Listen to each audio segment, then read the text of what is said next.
Mummy ఒక మంచి మాట చెప్పు కానీ చెప్పన్నా ఇగో కొన్ని విషయాలలో నాకే అన్ని కష్టాలు ఎదురవుతున్నాయి, నాకే ఈ బాధలన్నీ వస్తున్నాయి, ఇవన్నీ నాకే వస్తున్నాయి ఎందుకు అని అనిపిస్తుంది. వజ్రము ఎన్నిసార్లు గడిగితే అది మెరుస్తుంది, బంగారము ఎన్నిసార్లు కరిగిచ్చి దాన్ని కొట్టి చూసి టేస్ట్ చేస్తే వస్తుంది.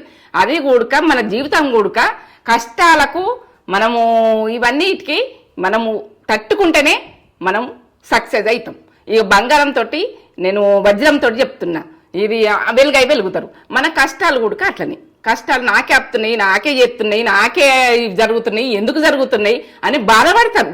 బాధపడకుండ్రి, కష్టాలు వచ్చిరంటేనే మెరుస్తారు. మీరు ఎప్పుడు కూడక ఓ లెవెల్గా ఉంటారు. ఇక మీ తేజే వేరు, ఇక ఓ లెవెల్ ఉంటారు. ఇక మంచిగా ఉంటారా చెప్పరా. సూపర్. కష్టం ఎనుకుంటది, కష్టము మనం కష్టం తర్వాత మనకు ఒక వెలుగు ఉంటది. ఎప్పుడు కూడక కష్టపడేది చూడుండ్రి, ఎన్నది కష్టపడకుంటే ఏది వచ్చినా కూడక అది ఉండదు, పోతది. సూపర్ మమ్మీ, బాగుంది, మంచి మాట, నాకు నచ్చింది. కష్టపడకుండా రావద్దు బిడ్డ, కష్టపడితేనే మనం 5 ఏళ్ళు నోట్ల పోతున్నాయి అంటే అది ఎంత సంతోషం. మనకు కష్టపడకుండా వచ్చింది ఏది ఉండదు. మంచి మాట, అందరికి నచ్చుతుంది. లైక్ చేయండి, ఈ మాట కామెంట్ పెట్టుర్రి, లైక్ చేయండి, సరేనా?